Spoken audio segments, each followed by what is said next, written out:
Or do what? It is life transformation, students. It is going to transform your life. Okay? So therefore, the book is Devī. The narrator is the Vyasa himself. The narrator is the Devī. It's Māhātmyam is saying that Devī has brought the narrator into your lives. That is, she has destined to introduce herself into your lives actually. In other words, Devi herself is talking to you. That is the respect we are supposed to give to the narrator. Who's the narrator? The guru, the teacher. That is the reason the reverence is given to the teacher, because the teacher is none other than Vyasa Swarupam, Vyasacharya. Clear? Therefore, what happens? Listening to this Śravaṇam is the greatest of the greatest upasanas that we can perform. And it gives a lot of vidhi, students. Okay? It gives a lot of vidhis, including to perform Kumari Puja, Suhasini Pujas at the end of the Śravaṇam actually. At the end of the Śravana Maha Yajnam. And giving dakshinas, dhana dharmam. Listening to this is not just merely, an act actually. When I started preparing, I offered this humble sankalpam to Devi's feet that let me and my students, all of us, gather at a particular place with her kripa, and we also, once we finish off this learning cycles, that we will be able to do at a stretch Navaha Parayana Shravanam of Devī Bhāgavatam actually. Maybe if we are blessed, let us go to Naimisharanyam in itself, or wherever we are, Naimisharanyam will be manifesting there, and let us do this Shravana Mahayajna. Let us see how far we are going to travel in this path to reach those dimensions. But wherever you are sitting, this moment is Naimisharanyam. And all the rishis and devatas are in Sukshma Tattvam, and they are listening to this. They have heard enough of quarrels, enough of cries, enough of unwanted talks that have took place in your homes. Now they are hearing Devī Bhāgavata Charitram. This is the beautiful, powerful, altering the consciousness and the space actually. This 1 hour is the needed ritual of Griha Shanti in your homes actually. If you are not the only one who is listening, so many other unknown, unseen entities of various dimensions, lower, higher, and medium level dimensions, entities are listening to this actually. So your one act is helping a lot of other aspects of dimensions actually. Therefore, it brings a complete essence actually. Therefore, this particular chapter culminates the declaration of the supremacy of Devi. Devī Bhāgavatam is called blemishless, students. The essence of Dharma, the repository of the secret of Gayatri and Mani Dvipa.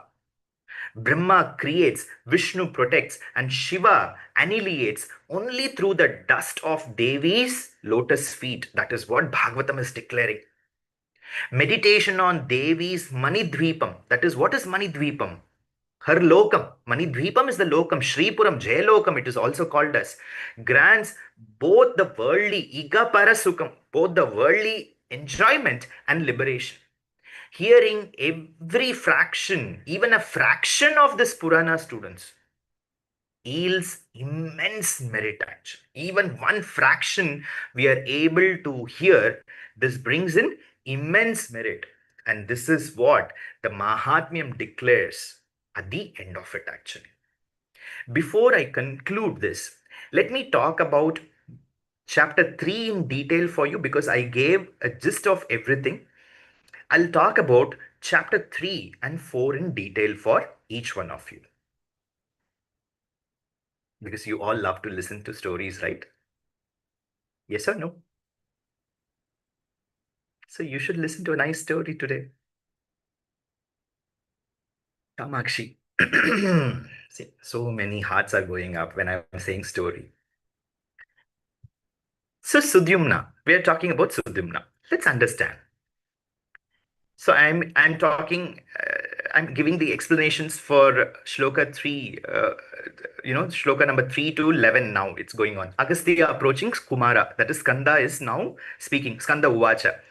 Agastya, the great sage, approaches Kumara, that is Skanda, and asks, please tell me the glory of Devi Bhagavatam and the rules of hearing it actually. Skanda replies, what? The key to this is the eternal mother goddess is present in Bhagavatam itself, in front of us, granting worldly joys and also liberation, bhukti and mukti. Her form consisting of words, that is remaining. So, Shastra is not merely a description, it is the presence actually. As I told you, this is not just listening, but the presence actually. It is creating a space, a presence actually. So, what is that we are understanding, students? Devi is in the Bhagavatam, and whatever you are listening is Devi. In other words, mantra. In other words, it is mantra. Similarly, as I mentioned, Devi, since Devi is mantra, therefore the Bhagavata Pustakam is a mantra Pustakam. The Bhagavata Pustakam is a mantra Pustakam. Simply it is decoded in your language, either English, Kannada, Telugu, Tamil, Urdu, whatever language you are having, it is simply decoded. Okay, moving further. A king from the solar lineage, Shraddha Deva Manu, is childless. His wife prays, wants a daughter. The priest performs the Putrakameshti Yajna. Something goes wrong. The result is, you know, the, the king wanted a son, but his wife wanted a daughter. That is what the Charitram is opening. But because the king wanted a son, because why? Obviously, to run the kingdom, to take forward the kingdom actually. Something goes wrong, and daughter is born at the end of the ritual, and she was named Ila. The king was deeply disturbed. Shraddha Deva Manu was deeply disturbed. He goes to his Kula Guru, Acharya. Who is that? Vashishta Maharishi. What's the wrong that I have done? This is the question which we all ask, right? Maine kya galat kiya? What wrong did I do to undergo this? Same question is coming up. Vashishta, Brahma Rishi, right? So, just by meditation, Vashishta can understand what has went wrong actually. So, Vashishta does dhyanam, and immediately Vashishta brings out the answer. What it is? The breach has happened due to the mistake that has happened in the puja that was performed. So, the remedy needs to be spiritual. What is the remedy? Vashishta says, pray to Bhagavan Bholenath. Pray to Parameshwara for masculinity of the child, actually. For the masculinity of the child. So, what is that we are understanding here, students? This story is about gender. The deeper teaching that comes out is human intention, ritual precision, and cosmic law, how it interacts in both gendered spaces versus the biological spaces, actually. The gender versus the biological narratives that we have, and how the intentions, the precessions, and the cosmic law works and interact in a different dimension. Let's go further. By penance and Parameshwara's anugraham, grace, Ila becomes a man. And what is the name that was given? Sudyumna. He grows into an accomplished prince, students. Very, very smart, very charming, developed all Shastra, the learnings from the Shastras, and he has developed all the qualities of Kshatriya, and he goes to what it is called as the great uh, way of experiencing being a king or being the power, that he goes for hunting actually. He reaches a forest which is under the belt of the Himalayas. Now comes a very human moment. Shiva and Parameshwari, that is Parvati, are in the Ekanta Seva. They are in the Ekanta Tattva actually. And the sages arrive there wishing to see Parameshwara, wishing to have darshan of Parameshwara. And looking into sages coming in, Parvati gets, you know, lajja. Lajja is what? She feels very shy. Shy is a very positive way of saying. Here, shy is taken as a negative sense actually. Devi was offended actually, because her privacy was disturbed. So, in order for Devi not to feel that disturbance, what Parameshwara does? Parameshwara puts a rule that to preserve the private sanctity of the place, he places a curse on the forest. What it is? From today, if a man enters this forest, he will become a woman. From today, if a man enters the forest, he will become a woman. And what is the understanding we are getting, students? This is not a punishment.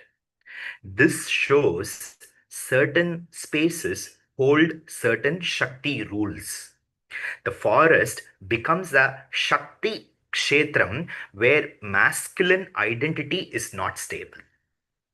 Moving further, Sudyumna enters immediately.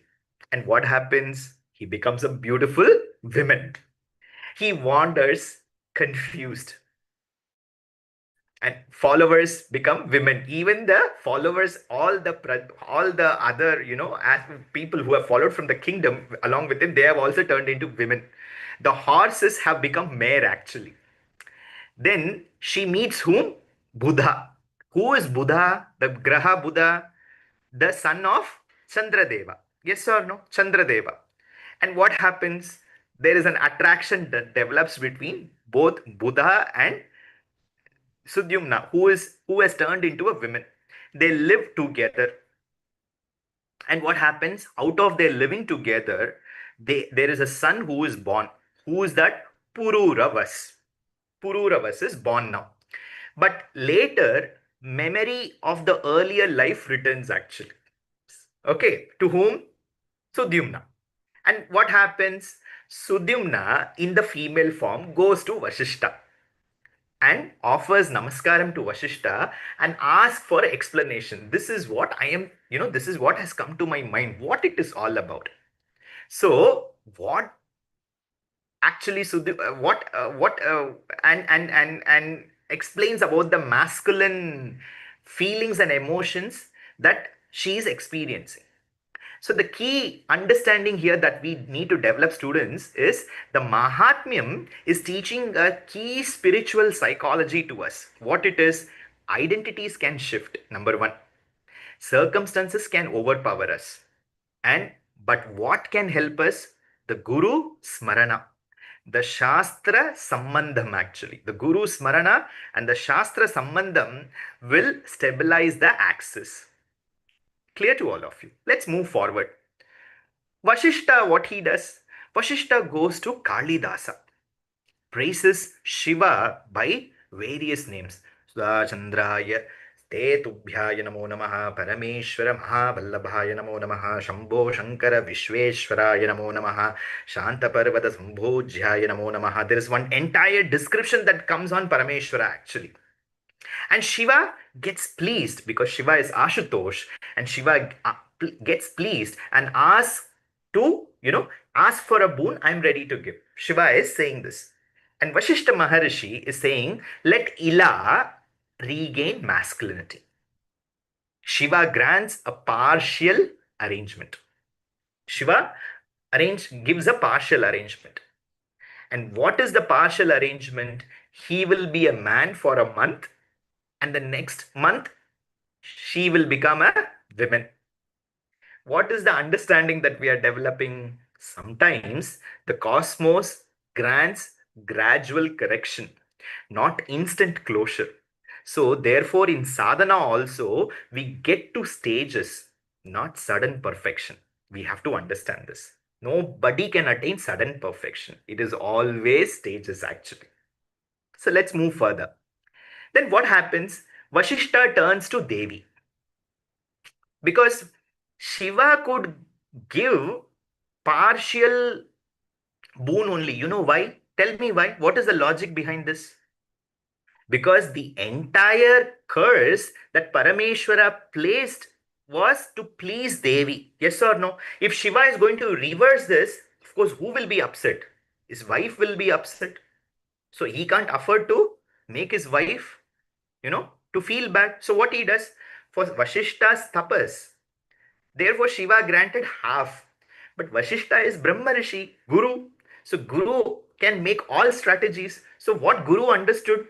Okay, for this, it is not Shiva whom I am supposed to approach. I am supposed to approach Devi because she is the foundation there. So what Maharishi does? Approaches Devi.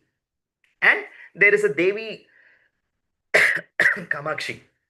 There's a Devi Stuti comes in. Victory to you, Jayat Bham Devi Chamunde, Jayat Bhutapaharini. So all kinds of praise. Vashishta is, praising Devi. And there is a repository of infinite virtues that falls into this. And at this point, Māhātmya is very clear. Even though Shiva granted a limited boon, Devi holds the final key. Devi holds the final key.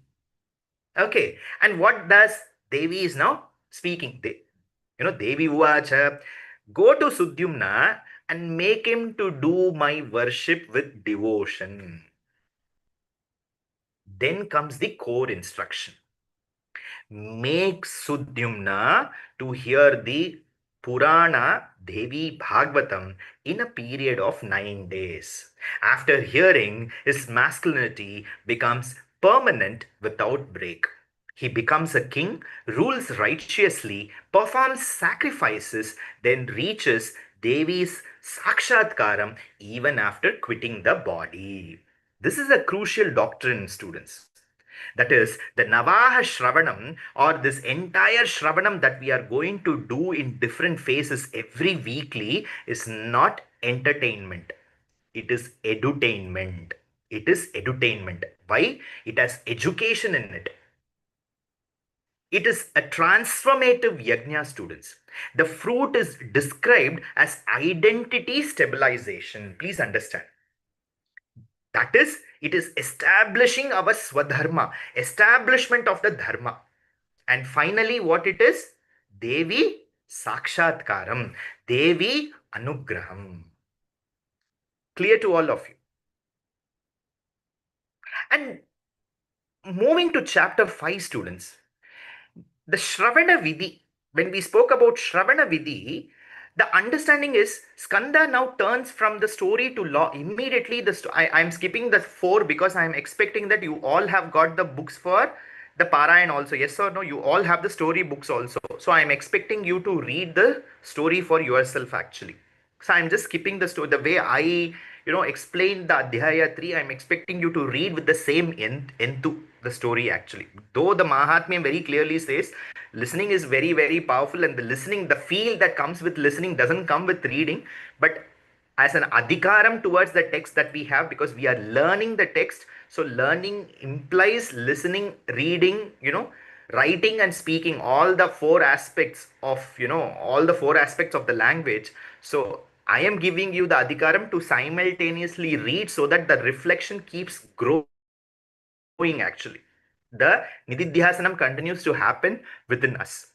So here, coming back to chapter 5, this is where Devi Bhagavatam is treated as a great yajna, because these rules are not moral policing, students. Please understand. They are the sadhana architecture, because the text very clearly says those devoid of devotion, or those who denounce the Vedas, the Tantra Shastras, the violent and the wicked and the atheist, as we heard in the introduction, are not fit to hear.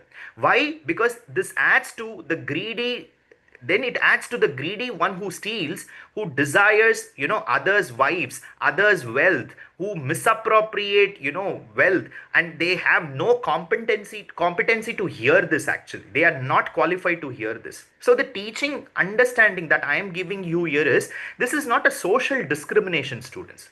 This is the inner eligibility that the Māhātmyam is talking about.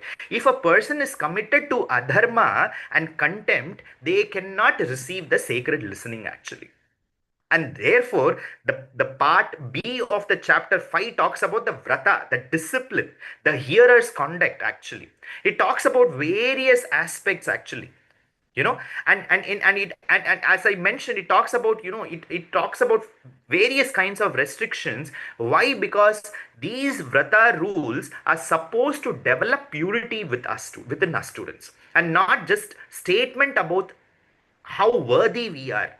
And the core message is, leave lust, or you develop a space to understand lust, your anger, your pride, the greed, and the show that we put constantly to others, and the self esteem. Actually, we keep talking about self esteem actually.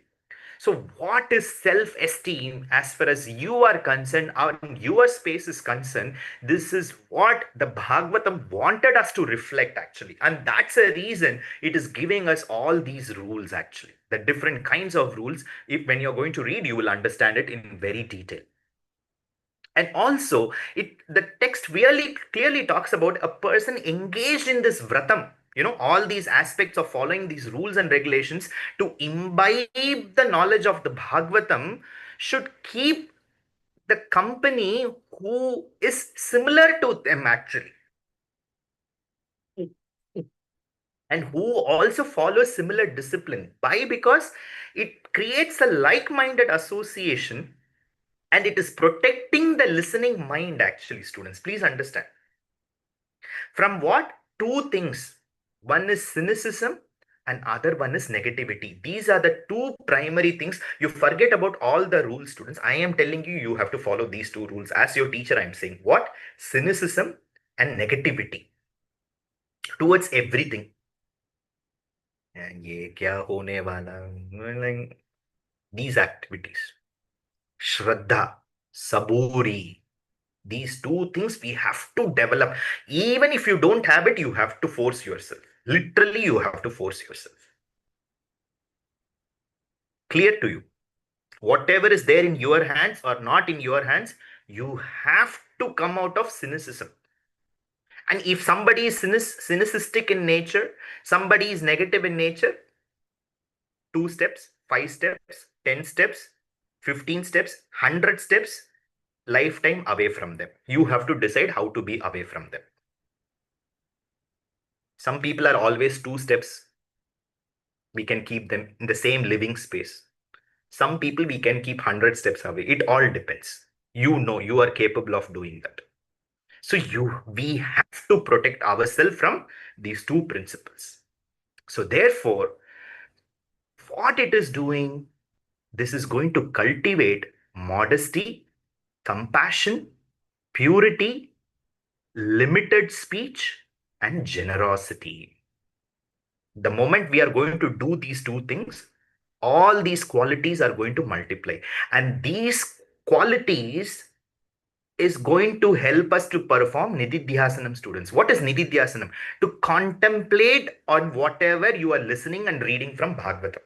Very clearly, the map is saying, avoid this so that you will get this, and because of this, the teachings will sustain. In other words, you are taking medicines and you are supposed to avoid certain kinds of food and certain kinds of habits actually. If you are going to do that, your medicine is going to work in a nice manner, and therefore your medicine is working, you will heal. Very clear. Got it, all of you? So therefore, if I have to conclude this, students, if I have to put a conclusion to what it is this entire Mahatmyam is relevant for even today, especially for those of us learning Bhagavata Puranam or engaging in this spiritual education, because this Mahatmyam teaches us that the learning is not consumption of information as we have understood in our learning outcome. Bhagavatam learning is Shravana and not just merely some kind of learning just for the sake of information, but it requires us to develop the qualities of humility, receptivity, and ethical preparation. Three qualities. Once again, humility, receptivity, and ethical preparation. In a world dominated by distraction, insistence on listening itself is revolutionary, students. In a world, which is full of distractions, the force that we are giving on ourselves, the discipline where we are putting to steadfast to listen to something itself is a revolutionary. Second, the Māhātmyam teaches that Devī manifests as teaching in itself, as Shabda Brahmam. Sound itself is narrative in nature. This dissolves the false separation between philosophy and devotion. Philosophy and devotion. Learning becomes worship. This entire learning becomes worship. The entire listening, very specifically have to say, is in itself is worship. Number 3, the strict rules that we have seen in Adhyaya 5 or we have understood from chapter 5 are not meant to be replicated mechanically, students. That too in today's context. Please understand. They teach principles. Please underline this. They teach principles. Simplify life during learning. The rules are given so that why? Because we avoid so many things and we focus on the particular aspect of learning. Therefore, why the rules are given, students? To reduce sensory excess. The excessive involvement of the sensors, our senses, in different things. Guard the mind from cynicism, as mentioned. Respecting the teacher who is teaching. The teacher who has dedicated time, efforts, energy to give that respect to the teacher, to appreciate the teacher, to devote to the teacher, to assist the teacher to continue to teach actually. And why? Because the teacher is honoring the text. The teacher is keeping up the traditions alive since time immemorial, and wherever we are, however we are, the teacher is bringing the knowledge to us actually. So therefore, in modern life, this means what? We are creating a disciplined space. If it is night 8 o'clock, you are all ready, coming ready, getting ready, sitting in front of the Zoom in a particular manner as described, having a notebook to learn, trying to listen, trying to understand, focusing amidst all distractions, amidst all commitments, giving a space, time to study, the ethical conduct which you are thinking for yourself, the mindful consumption, and the respectful engagement that we are giving to the Shastras. And finally, the Māhātmyam reminds us that Bhagavatam learning is not escapism from the material world. Bhagavatam learning is not an escapism from material world. It is the Māhātmyam is preparing us to face this material world. The Māhātmyam is making us to prepare to face the worldly challenges. The Māhātmyam is telling us how to listen, why to listen, and what kind of human being listening is meant to shape their own destiny. That is why it remains eternally relevant. Therefore, it is relevant to all the Vidyarthi Ghanas of Sri Chandi Tantra Mahavidyalaya. This is what the glories of the Māhātmyam of Devī Bhāgavatam, and the rest I'm asking you to go through in detail. In most of the books, I believe the Māhātmyam is not given. I'll be sharing the notes only for this Māhātmyam. I request you all to read the Māhātmyam notes and deeply reflect and maintain a notebook, students. And that every week, put the date and write at least 4 5 lines. Even if you're not writing in Facebook or wherever it is, you write it actually. And at the end of this course, you come and gift it to me actually. That one gift is more than enough. Guruji, from all the classes over the 1 2 years, this is what I have written. Please read it. Maintain a notebook and start, penning down your thoughts and keep it with you. That will help you re-look into that. You see the changes that is taking place for yourself actually. So this is the Māhātmyam, which has been presented to all of us with the grace of Bhagavati, with her blessings, with the blessings of Acharyas. Let us enter the learning of Devī Bhāgavatam, and I am declaring a formal opening for all of us to learn the Bhagavatam, and let us all be benefited together in raising our consciousness and ultimately to keep dwelling with Devi, Devi, and Devi, none other than Devi, not just in her form, in everywhere. Nama Rupa Bhedam, it is only